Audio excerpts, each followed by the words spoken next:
we now transition into our very first interactive segment of this evening.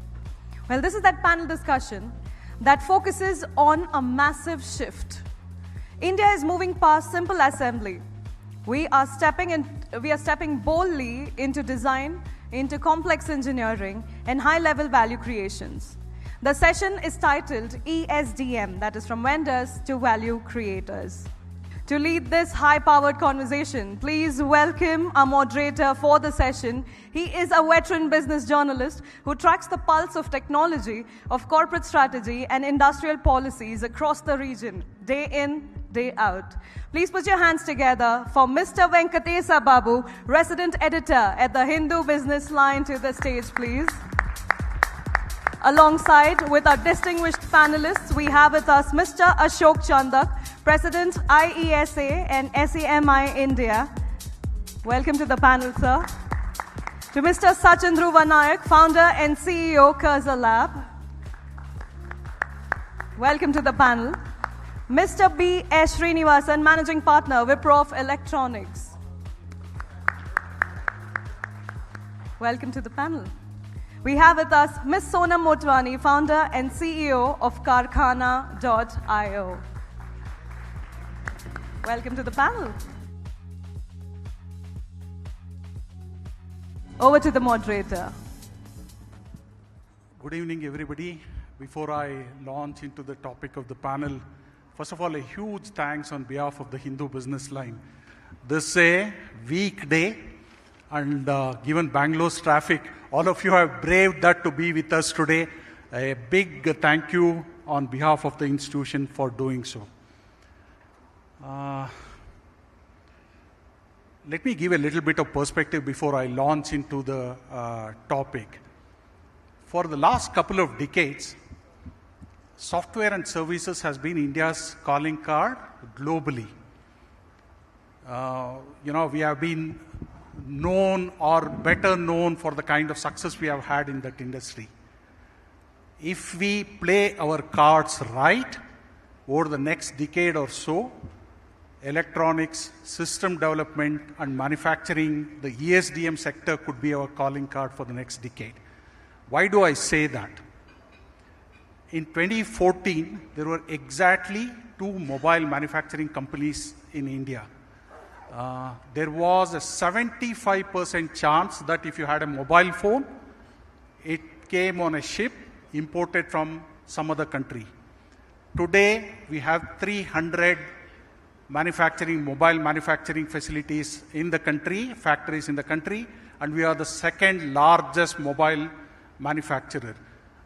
That is a huge testament to how far we have come on the ESDM road.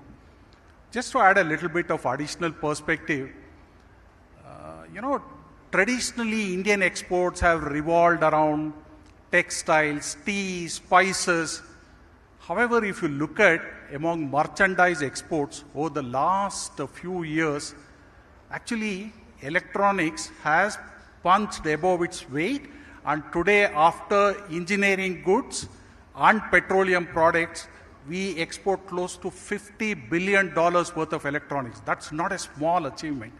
We should pat ourselves on the back that we have achieved a humongous number. Today, that is the 3rd largest basket of our exports.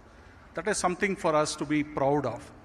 And the government's ambition is even more aggressive. While the overall electronics market today is roughly about $150 billion in India, including the exports, the ambition is to be a 500 billion market by 2030. We are talking just 4 years away. Tripling the market will not be easy. Why do I say that? That is because the people who actually are dirtying their hands with grease and for whom silicon runs in their veins instead of blood, they are sitting on the panel with me. They will tell you better what are the challenges, what are the opportunities which the country is currently facing. While I did tell you some impressive stats in terms of the achievements we have made, let me also paint a little bit of a different picture. Think of the success we have had till now as a very busy, successful restaurant okay? But this restaurant is taking pre-chopped vegetables. It is taking spices from some other place, sauce from some other place. It is just plating and serving it to customers right now. That is what is happening in the ESDM space. We are capturing just about 15% of the overall value. 85% is still with our competitors, which means that there is a huge, huge room for improvement. So let me start off by asking the panel first. As always, I believe ladies first. So let me briefly introduce what Sonam does. Sonam leads Karkhana.io. If you have a dream, if you have a design, if you have a plan, if you want something manufactured, reach out to Sonam. She is the person, she is in the electronic manufacturing space. Anything you can dream of, anything you can think of, she will manufacture and provide it for you. She has already been doing that now for close to a decade, 2018 onwards. Yeah, that's a significant achievement. But can India really become China plus one? The worry is that other players like a Vietnam or a Malaysia or even some of the other Southeast Asian economies are taking advantage of that. Since you are somebody who is in the space, give us a little bit of perspective on that. Sure. Thanks, Venkatesh, first of all, for a very simple but nice introduction to Karkhana. So coming from the perspective of being in the thick of manufacturing ourselves, where we are building a contract manufacturing base for a lot of products, on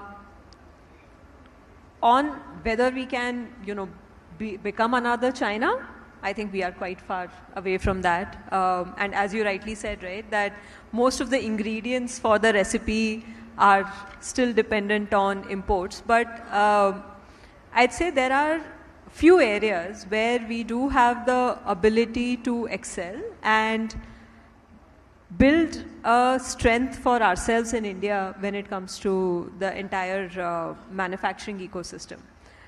Taking the same example, I think we have the ability to design our own recipes, and we also have the ability to build excellence in the process of cooking.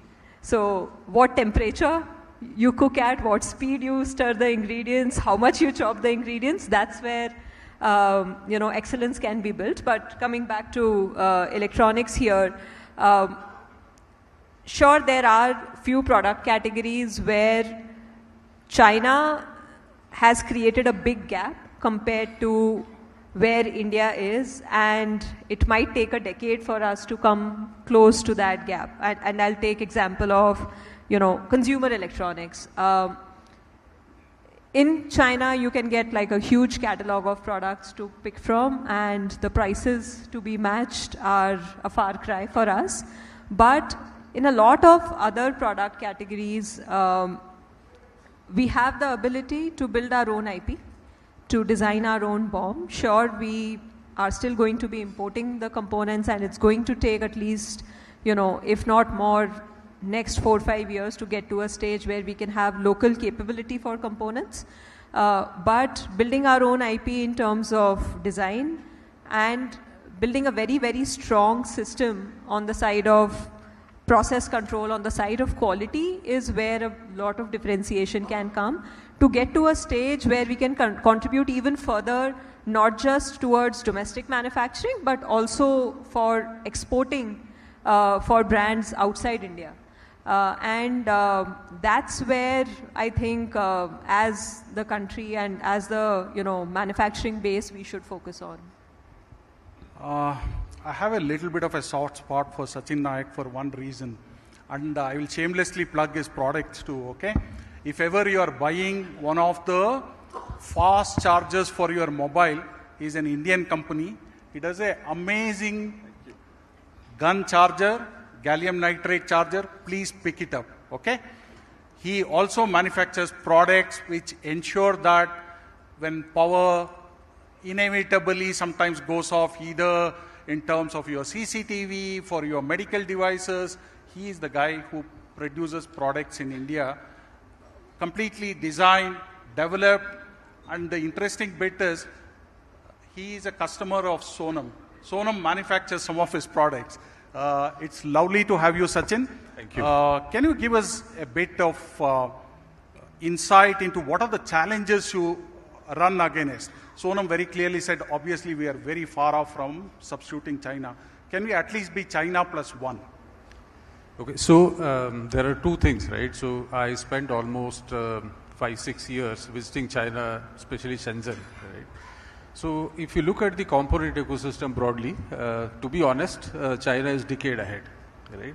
So the one option India as a country we have, was MSMEs or the design houses that we have, is find a gap where I think the market is still smaller, set to grow, and there is a niche for Indians who come over and win the market. Maybe market is so small today that we can play a significant role and grow along when market grows up. For example, maybe making a refrigerator today, TV today for an Indian brand is hard sell, right? So you can't make it, to be truthful, right? But if there are areas, for example, the way we picked up, gallium nitride chargers is there, UPS is there, which the market is small, and you have a local insight of what Indians truly need. And that has happened maybe in ceiling fans, right? So you don't expect a Chinese brand to come and beat here. They can't, right? So similarly, look at the EVs, two-wheelers, right? Because the market doesn't exist outside, you can't. But if any one of us thinking that we can compete with China by the volume or being cheaper, I personally feel it's just not the game, right? We should find the gap, pick an insight and fight there and scale, than trying to be a copy of China and trying to be cheaper. At least that is what is my view. If NASSCOM has been, I don't think that there is anybody in the room who hasn't heard of NASSCOM, which has been the industry body championing the software and services industry. If there has been an equivalent champ for the electronics and semiconductors industry, that is Ashok. Ashok heads IESA, the Indian Electronics and Semiconductors Association. He has been a very vocal advocate for India taking the right steps and championing the cause of especially MSMEs in the sector. Ashok, do you think that the $500 billion target by 2030, which the government has been talking of, is that realistic? We are talking of tripling from where we are right now, and that too in 4 years. And what has the government been doing right? What do you think that the government, the minister has been kindly sitting here? Can the government do something more to help folks like you? See, if we look at last couple of years, proof is the pudding. We have made rapid progress in the both semiconductor and electronics sector, particularly electronics manufacturing. So this 500 number is not which is out of the blue actually. In fact, the 500 numbers includes $400 billion of manufacturing, electronics, and $100 billion constitutes other components that will fit into that. So that makes the overall industry size of $500 billion. The exports from India are growing mind-boggling, no doubt, but also the India's consumption of electronics itself is growing very fast. Our data research, which we have done, very clearly shows beyond handsets or mobile phones, which is most visible, there is a huge demand which is unfolding into the industrial products, the telecom, the appliances, the automotive electronics, the defense, and so forth. So number is not too far. And I would like to add, this creates a very unprecedented, historic opportunity for the MSME sector. And I keep saying that MSME is not the periphery or not a peripheral component for ESDM sector or electronic sector, but they are central to it. They can really do a great contribution, and it's happening slowly. Today, though well said and done, I would like to be honest that bulk of our electronics manufacturing is assembly. So we bring components, we bring PCB, we bring semiconductors, and assembly is being done, and that is the least value addition activity. Assembly of electronics is 10 to 12% value addition.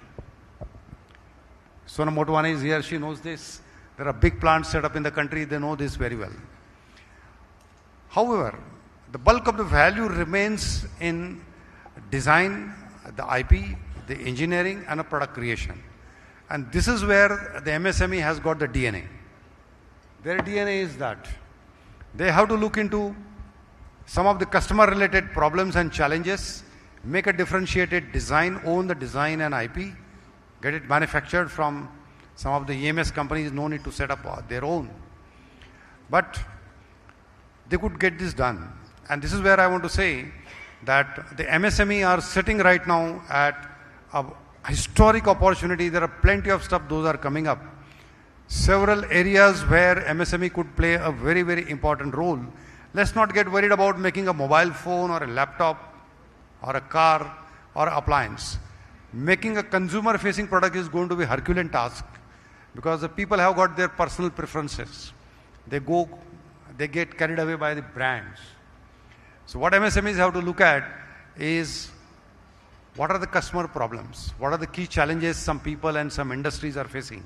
And there are plenty of them. You go to any company, any industry at a manufacturing floor, there will be some challenge available, visual inspection, making some sensor unit, making some edge computing device and so forth. So the trick here for MSME is not to get carried away with the high brand products or preferences, but looking into solving the customer problems. And India has got plenty of it.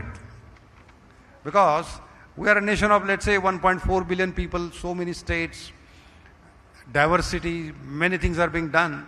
Every region, every village and every city you will find a problem. Let's find some problem, solve it, make a product out of it, then think about scaling it up and then exporting up. $400 billion is the ambition which will get fulfilled. Whether it is 29 or 2030 or 31, I think we should not worry about it. Our journey as a country is very much on track. And I want to tell you two more points in that, just want to take another minute probably, is look at the government, what they are doing. And we have just heard from Honorable Minister and also Mr. B.V. Naidu. In Karnataka, there is a great support which is being extended by the government of Karnataka. Many schemes are there, incentives are there, even for attending a conference, the MSMEs, they can get the funding and support and so forth. But look at a national level. There are policies for semiconductor mission. There are policies for production link incentives. And recently there was a launch of a scheme called Electronic Component and Manufacturing Scheme.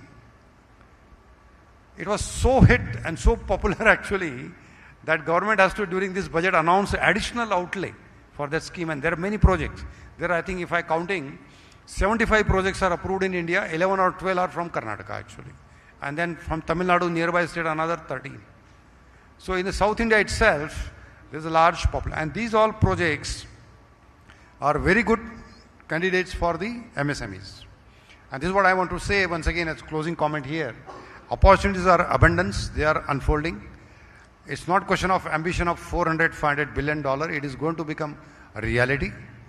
And let's make best of it. He says that the opportunities are abundant for MSMEs, but when actually the rubber meets the road is when you realize what is actually happening. One person who has actually traversed that journey for more than 4 decades is a veteran entrepreneur, a very senior member of CASIA, which is the Karnataka Association of Small Scale Industries. We are privileged to have Mr. Srinivasan here.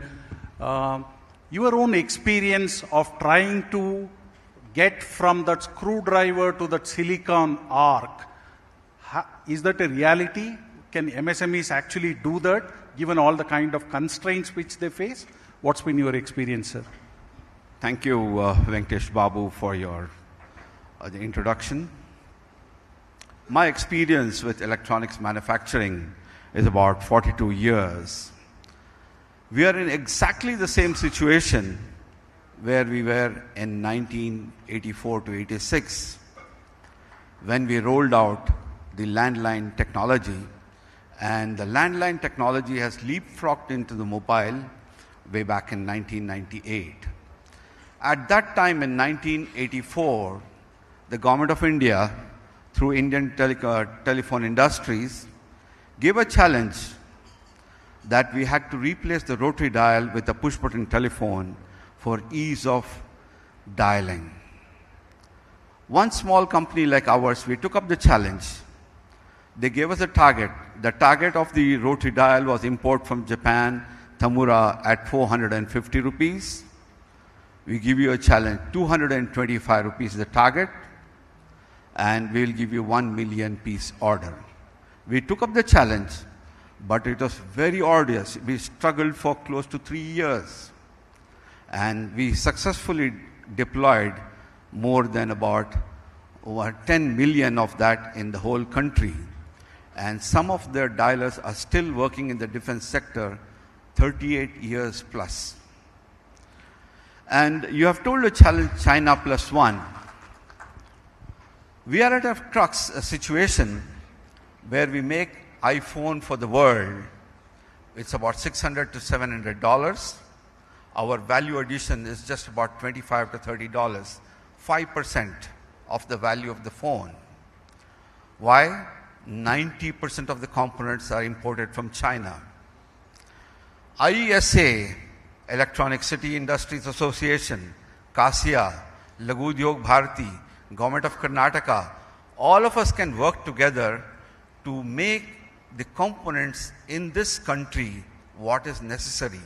Then our value addition will jump from 5% to 25% in the near future in 2 years. And if we have to make another quantum jump, we have to have enormous capacity to invest in tooling, in die making, and skill of manpower to make them worldwide competitive. Okay? The reason is, as many of you have visited Vietnam, China, USA, the labor productivity is 1/3 in India, 1/5 of Chinese. The skill levels are low. As the McKinsey report says, unless and until we get them the skill and the labor upfront in the next 5 years, it's going to be a very difficult task. And I request the Government of Karnataka, Government of India, I have listed off a few points which I would like to tell the government through a Hindu business line.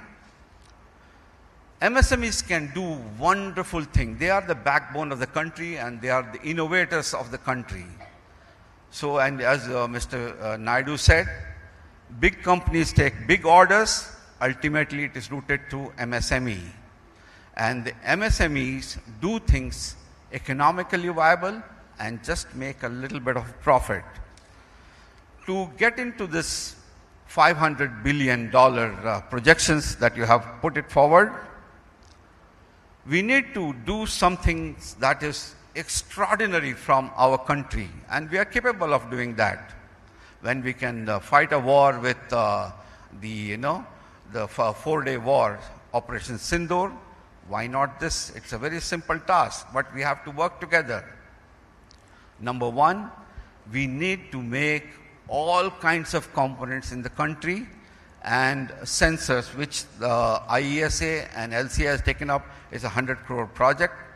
And we need to target about 10,000 MSME, innovating MSME, to get them from the TRL 3, that is the technology readiness level 3, where is a proof of concept, to the technology readiness level 6. That is, this particular technology readiness level 3 to 6, it's called the valley of death. 90% of the project fail in this particular criteria. And as an industry partner for many of the MSMEs, with the help of ISC, we have successfully implemented close to about 100 projects in the last 5 years. And this year we're working on very deeply on the space tech and the aerospace. And Government of India has put up a technology center to help the MSMEs to get this level from technology from 3 to up to 6. By 2030, if we all work very hard, I think we can have about 1,500 technologies which we are importing now, made in India, and 300 commercially viable products. That's very interesting. I'll come to that in a moment. Imports can be reduced by significant level. And not only that, it will create more than 1 or 2 lakh jobs. And the final comment I would like to put it from the McKinsey's report, Oliver Toynbee. He says, in the age of AI, Industry 5.0, we need to skill about 100 million people in the next 5 to 10 years. Thereby, we can add close to $100 billion in manufacturing output by 2027 or 2030 at the latest. Thank you. Very interesting points. I'll come to that in a moment. Sachin, it's very easy to say MSMEs should scale up. ESDM is a very capital-intensive industry. How does one cope? How does one scale? You approach banks. I think that the minister, or I think it was Mr. Naidu, who pointed out that, if you go to banks, they ask for collateral. In such a circumstance, how does an MSME in this sector actually scale? What's been your own experience, Sachin? Question from me? To Sachin. Actually, I'll come back to you, sir. I think what Naidu sir told is right, that the capital is now accessible, right? But there are two things I see when we try to design a product we face, right? For example, for us to conceptualize a product, and it involves certain phases, right? So you get the components, you get the PCB done, you get the ID done and get it back. Sitting in Bangalore, it takes us almost 45 days to run one iteration to figure out whether your idea is going to work or not. In China, they say it is 4 days, right? So one of the things that makes us go slow is the iteration speed. Imagine that you need to run 5 iterations. Your quarter is gone, waiting for certain things to happen, versus 20 days in China, right? So I'm sure the capital is there. Being in Bangalore, sir, we have access to very, very skilled engineers because there are a bunch of engineering colleges here. But what we lack today, if you ask me what is one thing that we lack, is speed. Right? So Tarang is there, which can do a lot of testing. I have visited personally the Mysore facility, right? But still, then we can test, but we can't get speed. So if you have a component lab where you can churn your PCB in a day, get components assembled by next half an hour, if my engineer visits and gets out with a proto in say 24 to 48 hours, sir, in electronics, so there's a lot of speed going to come. Sonam, factories and assembly lines create revenues, IP and patents create margins. Two things I want you to address. One, is enough IP being generated, even in EMS, in the space in which you operate? Is there any IP which you guys are building? And second, a pertinent point Mr. Srinivasan raised about skilled people being available, which is a huge challenge. Because if you have to reach that 500 billion, this would provide an opportunity for at least 10 to 12 million people, which would be a huge opportunity. But are there enough skilled people to begin with? Sure. So firstly, to talk about the IP piece, I'd say a large part of the ecosystem when it comes to EMS, we are not really creating a lot of IP. But as I earlier spoke, there is a lot of scope for IP creation. Talking specifically about Karkhana, few of the differentiators that we have been working on and investing in is, one, how do we do things over and above only the product assembly?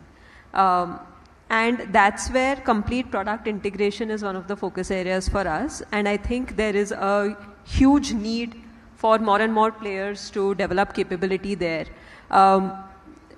We have, vendors and manufacturers who can assemble one subsystem, but bringing a product together, taking accountability for all the engineering strength that goes into stitching together different subsystems, and making sure that, when a new design comes from any brand, how that design can actually successfully go into manufacturing and scale, not just to first 100 units, then 1,000 units, but also lakhs of units consistently, is an area where a lot of intelligence and IP can be built.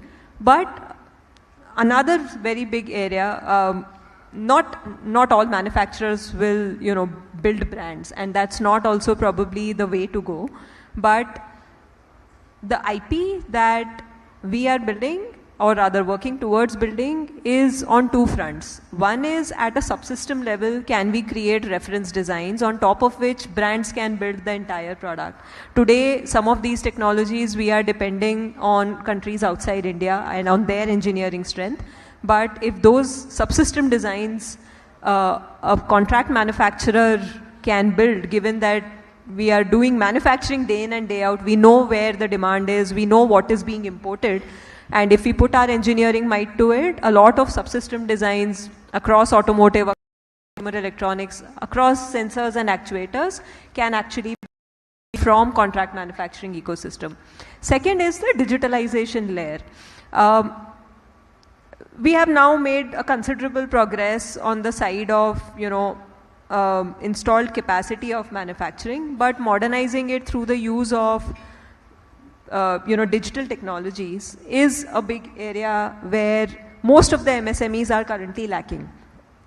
And that's where also having clean data, like we all talk about AI, right? And AI in a way is an equalizer for small companies and large companies. But for AI to function, you need clean data sources, you need digitalization of your subsystems to scale it. And that's where a lot of internal IP creation can happen. Maybe not at a product level, but at a system level. Coming to the point of talent, India has been producing, engineers holding degrees, but we actually lack field tested or field trained technicians in a lot of areas. And speaking from the perspective of electronics manufacturing, be it your SMT operators, be it testing engineers, be it also, quality engineers, those are the areas where a lot of skill development needs to happen. Also, for the digitalization to succeed, if all MSMEs have to actually succeed in implementing ERPs, manufacturing execution systems, we need trained engineers who can also use these systems on the shop floor day in and day out. We currently don't really have skilled technicians who can use ERP and MES at scale, and that's where I think also adoption lacks. And Industry 4.0, and now we're talking about Industry 5.0, does not really, percolate to every single MSME. Ashok, two things for you. One, the center this year doubled the electronic component manufacturing scheme almost to 40,000 crores from what it was earlier. Does that give enough room for MSMEs to grow, take advantage of this? One, A. B, both Mr. Srinivasan as well as Sonam have the same complaint. And as an association, I think that you ought to address, it's not a question of availability of engineers, but it's a question of, are they employable engineers? Are they enough talented engineers? As an industry body, what are you trying to do to address this twin challenges? One on the EMCS thing, whether the government should be doing anything more, and second on ensuring that better quality of manpower is available. Thank you. It's an interesting point actually on ECMS. As the outlay has been increased already, I just mentioned before 75 projects are already approved. Some of them are MSME, by the way, not large, I agree. Bulk of the amount is not the MSMEs. I think there is about 14 projects, those would belong to the MSME category, which is a good beginning. And the scheme still continues, it's not stopped. More approvals are in the process. So still there is opportunity of some of the MSME projects would get approved and they would get the opportunity to participate into this growth journey. My view is we have to look at beyond that central scheme itself. There are several states, those have come out with the policies to help the MSMEs and incentives. We have to look at that. Second thing, the MSMEs should also look at the opportunity profiling. Funding, the incentive is definitely a good thing, but not necessary that you have to depend only on that. What is happening because of this is a major revolution which is happening in the country, and the ecosystem is getting created. So for MSMEs, doing their product design, owning the IP, building the product, marketing is much easier than 10 years ago or 5 years ago. So look at that impact which is being created, though the particular MSME may not be benefit of the scheme, others are benefiting, but they would get it accordingly. So we have to look at that aspect. You asked for talent and skilling. Now, India has got a large pool of engineering graduates and postgraduates and technicians, no doubt. But we have to make them a bit ready for a particular role, and that is the job which is being done. We referred about Nipuna scheme, for example, in Karnataka, which is being going on. Same is several central government and state government scheme. But I want to go a step beyond that actually, particularly for MSME. Beyond these two, what is important, and some of the bankers those are supporting here, I want to put a message for them. Setting in the sense, sponsoring actually, is giving a working capital is normally a bit straightforward. Giving a patient capital is a tough task, and what MSMEs needs is more patient capital, not working capital actually. Working capital is important, but if MSME sector has to take a leapfrog, they have to design their own products, not just assembly. They have to look beyond assembling the product actually. Then only the economic value gets created, because I mentioned before, the bulk of the economic value of any product is in the design, IP, and your software and embedded thing. What you do is almost 30 to 40%. So that's where bank have to help out in getting the patient capital. Number two, MSMEs, small teams, 10 people, 20 people, 30, 40 people, and we expect them to do a product creation. How can they do it actually? Design and IP and build and test and manufacture and find a customer, sell, warehousing, too many things to do. How can we do it? So they have to do a leverage. How they leverage? You don't have to invest in everything actually. Go to the institutes, lot of labs are there. Every institute in every nook and corner of the country, be it IIT or ISC or regional colleges, have got a wonderful lab and equipment. Use that. Test facilities. Larry is one, Dr. B.V. Naidu already just mentioned. There are similar more possibilities. Leverage the existing infrastructure across the country, many centers, as well as the education institutes. Use that.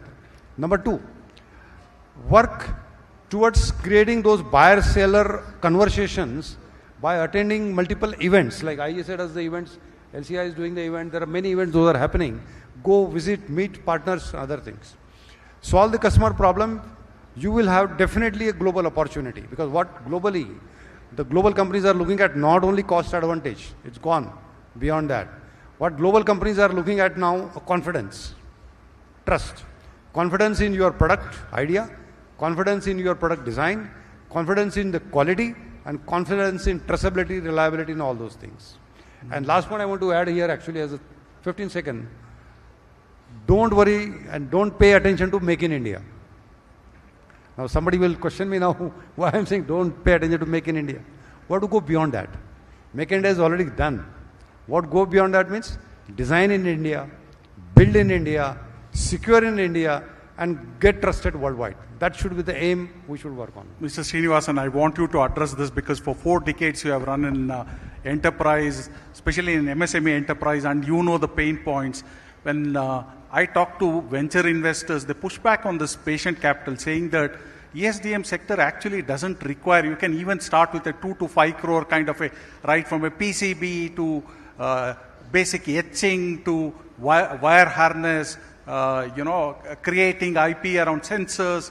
So it isn't that capital intensive. I don't know why MSME guys keep crying about patient capital. Is that a fair assessment?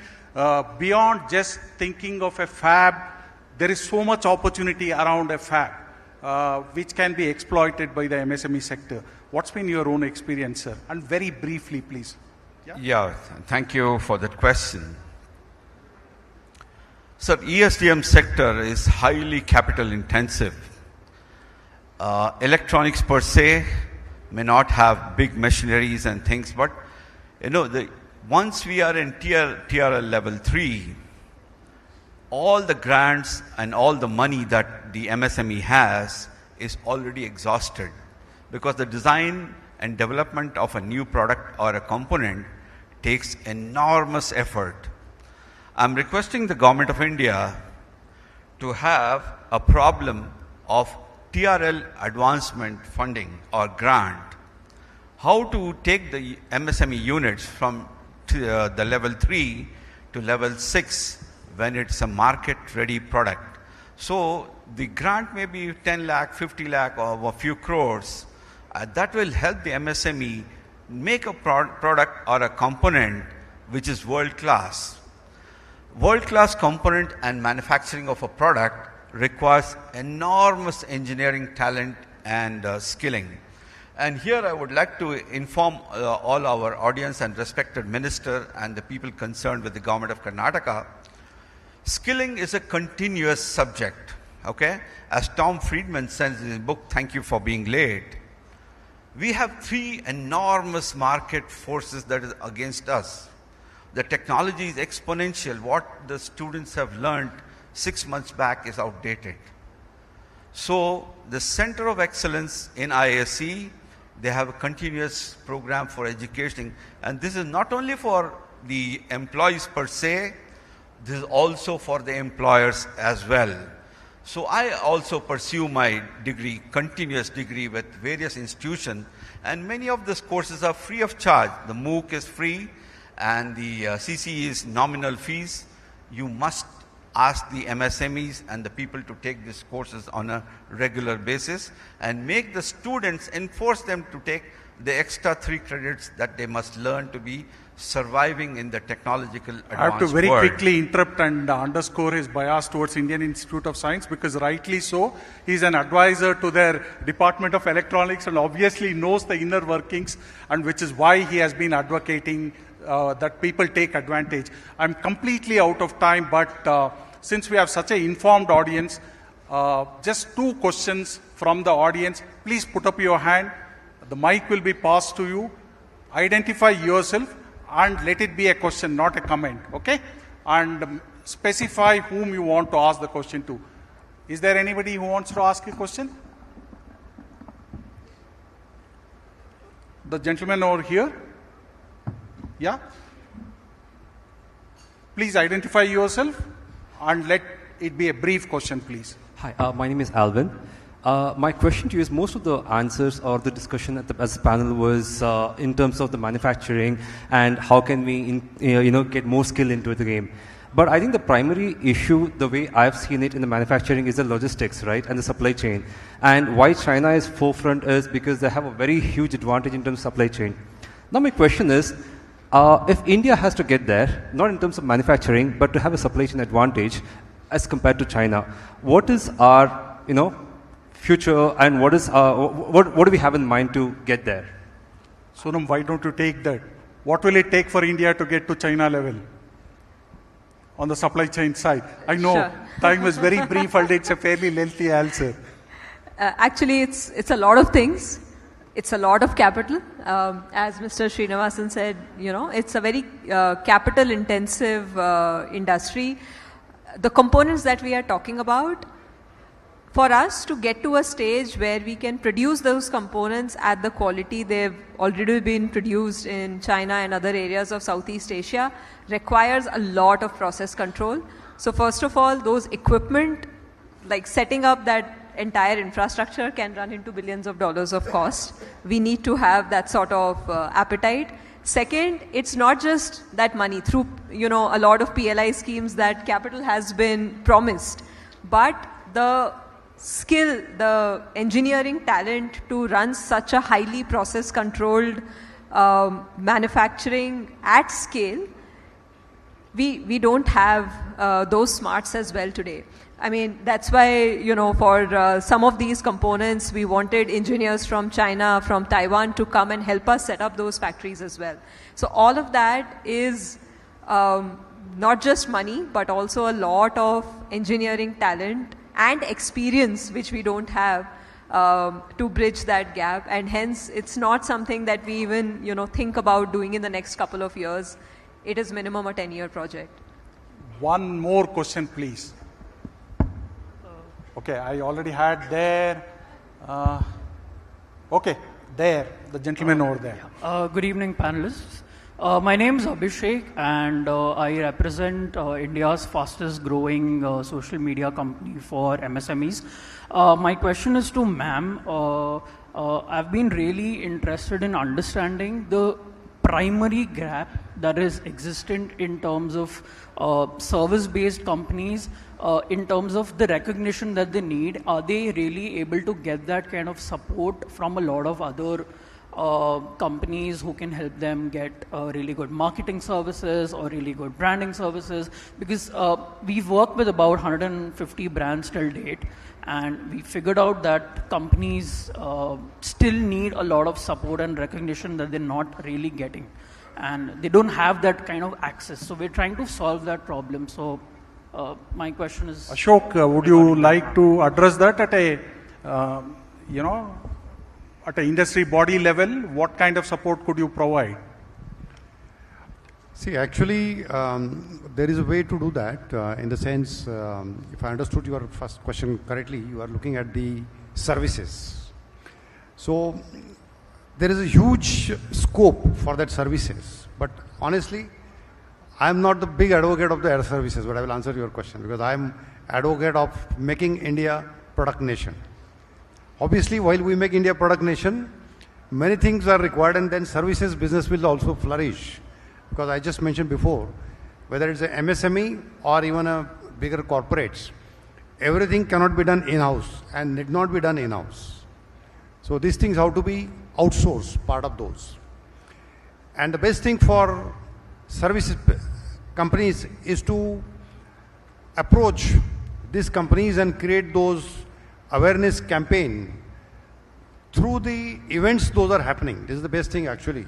Obviously, you will do your social media, you will do your traditional media, you will do your PR. But most important thing is, once you go and talk to the people, that narrative is what matters actually. So attend more events, attend more forums. Now you have come over here, that's a good thing. Meet people, talk to them, networking. That's where your company and your credentials are getting established. But the services business will flourish provided India really becomes the product nation country actually. So that's where it starts. There are so many threads to unravel. Unfortunately, we are completely out of time. Let me close this with a note of optimism. I pointed out that in 2014, if you had bought a phone, there was a 75% chance that it was imported from elsewhere. Guess what is it today? 99.2% of all phones which you use today are made in India. What a remarkable testament to what India has achieved over the last decade or so. Even as some have scoffed at our semicon ambitions, the first commercial batches of usable silica is already being punched out in Sanand. Plenty of factories are up and running. We will see the results of all of that. And these are the people who will make that happen. A round of applause, ladies and gentlemen, for such an informed panel. I thank all of them for their time, and thank you for a patient hearing too. Okay? Thank you.